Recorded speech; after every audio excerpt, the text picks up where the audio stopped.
hallucinogens, cannabis, and combinations of substances. Other kinds of substances may also cause problems for their users and for society. Hallucinogens produce delusions, hallucinations, and other sensory changes. Cannabis produces sensory changes, but it also has depressant and stimulant effects, and so it is considered apart from hallucinogens in DSM-5. And many people take combinations of substances. Hallucinogens. Hallucinogens are substances that cause powerful changes in sensory perception, from strengthening a person's normal perceptions to inducing illusions and hallucinations. They produce sensations so out of the ordinary that they are sometimes called trips. The trips may be exciting or frightening, depending on how a person's mind interacts with the drugs. Also called psychedelic drugs, the hallucinogens include LSD, mescaline, psilocybin, and MDMA, ecstasy. Many of these substances come from plants or animals, others are produced in laboratories. LSD, lysergic acid diethylamide, one of the most famous and most powerful hallucinogens, was derived by Swiss chemist Albert Hofmann in 1938 from a group of naturally occurring drugs called ergot alkaloids. During the 1960s, a decade of social rebellion and experimentation, millions of people turned to the drug as a way of expanding their experience. Within 2 hours of being swallowed, LSD brings on a state of hallucinogen intoxication, sometimes called hallucinosis, marked by a general strengthening of perceptions, particularly visual perceptions, along with psychological changes and physical symptoms. People may focus on small details, the pores of the skin, for example, or individual blades of grass. Colors may seem enhanced or take on a shade of purple. People may have illusions in which objects seem distorted and appear to move, breathe, or change shape. A person under the influence of LSD may also hallucinate seeing people, objects, or forms that are not actually present. Hallucinosis may also cause one to hear sounds more clearly, feel tingling or numbness in the limbs, or confuse the sensations of hot and cold. Some people have been badly burned after touching flames that felt cool to them under the influence of LSD. The drug may also cause different senses to cross, an effect called synesthesia. Colors, for example, may be heard or felt. LSD can also induce strong emotions, from joy to anxiety or depression. The perception of time may slow dramatically. Long-forgotten thoughts and feelings may resurface. Physical symptoms can include sweating, palpitations, blurred vision, tremors, and poor coordination. All of these effects take place while the user is fully awake and alert, and they wear off in about 6 hours. It seems that LSD produces these symptoms primarily by binding to some of the neurons that normally receive the neurotransmitter serotonin, changing the neurotransmitter's activity at those sites. These neurons ordinarily help the brain send visual information and control emotions. Thus, LSD's activity there produces various visual and emotional symptoms.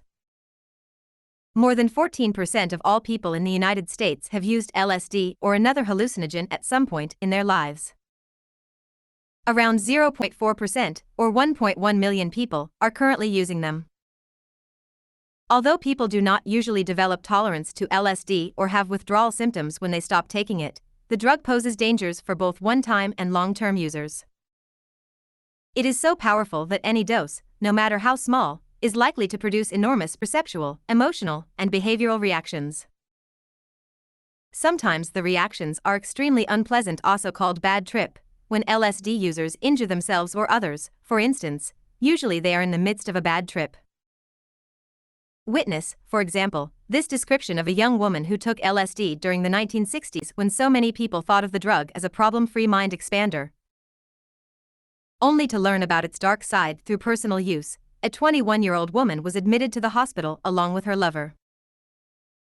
He had had a number of LSD experiences and had convinced her to take it to make her less constrained sexually. About half an hour after ingestion of approximately 200 microm, she noticed that the bricks in the wall began to go in and out and that light affected her strangely. She became frightened when she realized that she was unable to distinguish her body from the chair she was sitting on or from her lover's body. Her fear became more marked after she thought that she would not get back into herself. At the time of admission, she was hyperactive and laughed inappropriately. Her stream of talk was illogical and affect label. 2 days later, this reaction had ceased. Another danger is the long-term effect that LSD may have. Some users eventually develop psychosis or a mood or anxiety disorder. And a number have flashbacks, a recurrence of the sensory and emotional changes after the LSD has left the body. Flashbacks may occur days or even months after the last LSD experience. Cannabis. Cannabis sativa, the hemp plant, grows in warm climates throughout the world. The drugs produced from varieties of hemp are, as a group, called cannabis.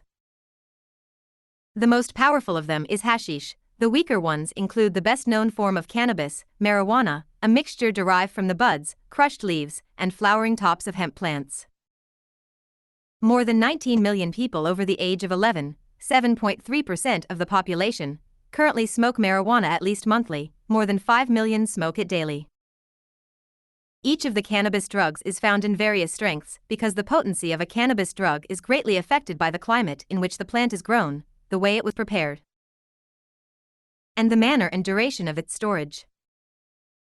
Of the several hundred active chemicals in cannabis, tetrahydrocannabinol, THC, appears to be the one most responsible for its effects. The higher the THC content, the more powerful the cannabis. Hashish contains a large portion, while marijuana's is small. When smoked, cannabis produces a mixture of hallucinogenic, depressant, and stimulant effects. At low doses, the smoker typically has feelings of joy and relaxation and may become either quiet or talkative. Some smokers, however, become anxious, suspicious, or irritated, especially if they have been in a bad mood or are smoking in an upsetting environment. Many smokers report sharpened perceptions and fascination with the intensified sounds and sights around them. Time seems to slow down, and distances and sizes seem greater than they actually are. This overall high is technically called cannabis intoxication. Physical changes include reddening of the eyes, fast heartbeat, increases in blood pressure and appetite, dryness in the mouth, and dizziness. Some people become drowsy and may fall asleep. In high doses, cannabis produces odd visual experiences, changes in body image, and hallucinations. Smokers may become confused or impulsive. Some worry that other people are trying to hurt them. Most of the effects of cannabis last 2 to 6 hours. The changes in mood, however, may continue longer. Cannabis use disorder. Until the early 1970s, the use of marijuana, the weak form of cannabis, rarely led to a pattern of cannabis use disorder. Today, however, many people, including large numbers of high school students, are developing the disorder. Getting high on marijuana regularly and finding their social and occupational or academic lives very much affected. Many regular users also develop a tolerance for marijuana and may feel restless and irritable and have flu-like symptoms when they stop smoking. Around 4.3 million people, 1.7% of all teenagers and adults in the United States, have displayed cannabis use disorder within the past month. Why have more and more marijuana users developed cannabis use disorder over the past 3 decades? Mainly because marijuana has changed. The marijuana widely available in the United States today is at least 4 times more powerful than that used in the early 1970s. The average THC content of today's marijuana is 8%, compared with 2% in the late 1960s. Marijuana is now grown in places with a hot, dry climate, which increases the THC content. Is marijuana dangerous? As the strength and use of marijuana have increased, researchers have discovered that smoking it may pose certain dangers. It occasionally causes panic reactions similar to the ones caused by hallucinogens, and some smokers may fear they are losing their minds. Typically, such reactions end in 2 to 6 hours, along with marijuana's other effects. Because marijuana can interfere with the performance of complex sensoromotor tasks and with cognitive functioning, it has caused many automobile accidents. Furthermore, people on a marijuana high often fail to remember information, especially anything that has been recently learned, no matter how hard they try to concentrate. Thus, heavy marijuana smokers are at a serious disadvantage at school or work. One study compared blood flow in the brain arteries of chronic marijuana users and non-users. After 1 month of abstinence from smoking marijuana, chronic users continued to have higher blood flow than non-users, though still higher than normal. The blood flow of light marijuana users, fewer than 16 smokes per week, and of moderate users, fewer than 70 smokes per week, did improve somewhat over the course of the abstinence month. The blood flow of heavy users, however, showed no improvement. This lingering effect may help explain the memory and thinking problems of chronic heavy users of marijuana. There are research indications that regular marijuana smoking may also lead to long-term health problems. It may, for example, contribute to lung disease, although there is considerable debate on this issue. Some studies suggest that marijuana smoking reduces the ability to expel air from the lungs, perhaps even more than tobacco smoking does. Another concern is the effect of regular marijuana smoking on human reproduction. Studies since the late 1970s have discovered lower sperm counts in men who are chronic smokers and abnormal ovulation in women who are chronic smokers. Efforts to educate the public about the dangers of repeated marijuana use appeared to have paid off throughout the 1980s.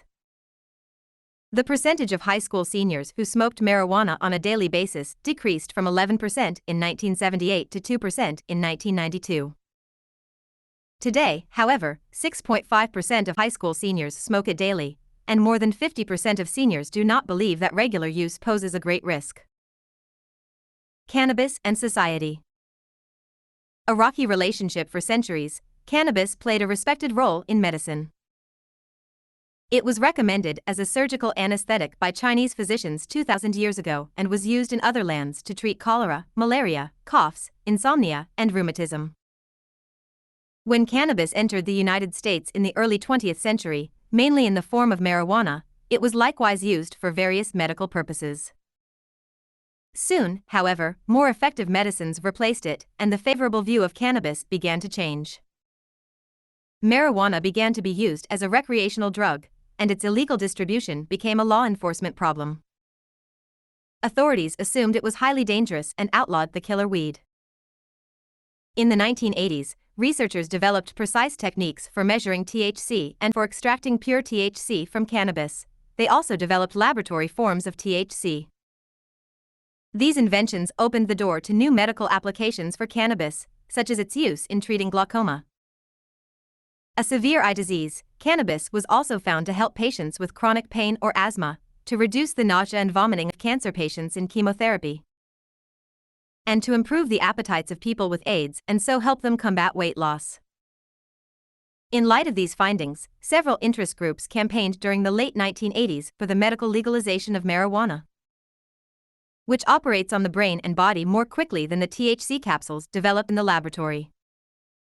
Government agencies resisted this movement, saying prescriptions for pure THC served all needed medical functions. But the battle between advocates and opponents of the legalization of marijuana for medical purposes was just beginning. That battle has continued to the present day. In 2005, the U.S. Supreme Court ruled 6-3 that medically ill marijuana smokers and those who help them grow or obtain marijuana can be prosecuted, even if their physicians prescribe it and even if they live in states where medical marijuana use is legal. Although this ruling was initially considered a blow to the medical marijuana cause, proponents have fought on.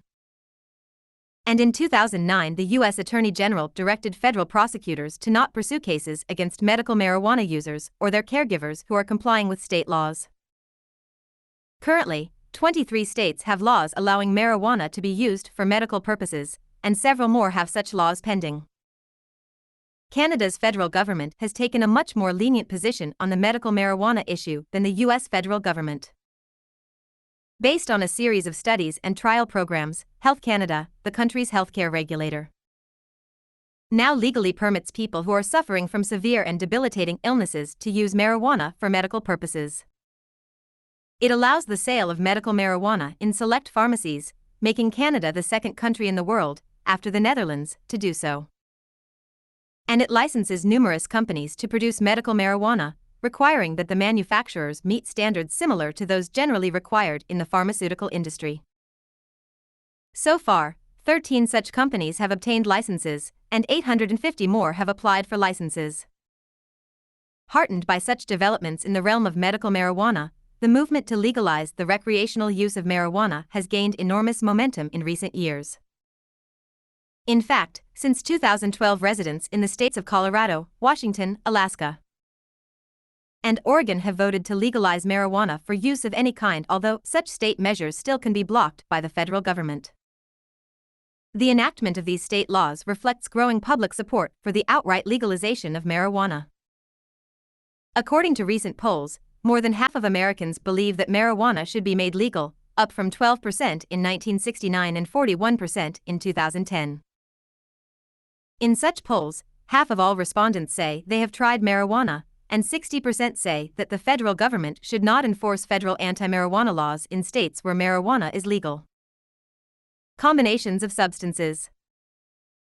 Because people often take more than one drug at a time, a pattern called polysubstance use, researchers have studied the ways in which drugs interact with one another. Two important discoveries have emerged from this work: the phenomena of cross-tolerance and synergistic effects. Sometimes two or more drugs are so similar in their actions on the brain and the body that as people build a tolerance for one drug, they are simultaneously developing a tolerance for the other, even if they have never taken the latter. Correspondingly, users who display such cross-tolerance can reduce the symptoms of withdrawal from one drug by taking the other. Alcohol and anti-anxiety drugs are cross-tolerant, for example, so it is sometimes possible to reduce the alcohol withdrawal reaction of delirium tremens by administering benzodiazepines, along with vitamins and electrolytes. When different drugs are in the body at the same time, they may multiply or potentiate each other's effects. The combined impact, called a synergistic effect, is often greater than the sum of the effects of each drug taken alone. A small dose of one drug mixed with a small dose of another can produce an enormous change in body chemistry. One kind of synergistic effect occurs when two or more drugs have similar actions. For instance, alcohol, benzodiazepines, barbiturates, and opioids, all depressants, may severely depress the central nervous system when mixed. Combining them, even in small doses, can lead to extreme intoxication, coma, and even death. A young man may have just a few alcoholic drinks at a party, for example, and shortly afterward take a moderate dose of barbiturates to help him fall asleep. He believes he has acted with restraint and good judgment, yet he may never wake up.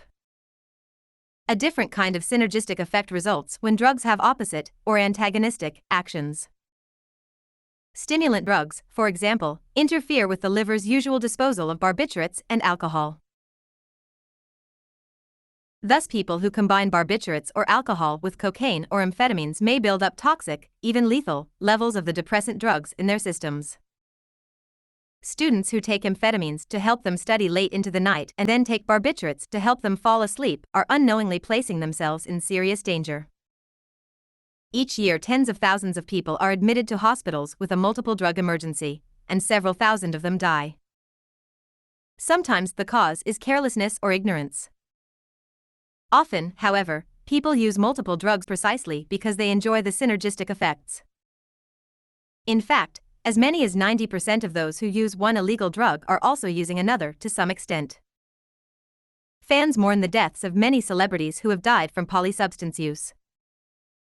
For example, in 2014, the New York City Medical Examiner ruled that actor Philip Seymour Hoffman died of acute mixed drug intoxication, citing the presence of heroin, cocaine, benzodiazepines, and amphetamines in his system.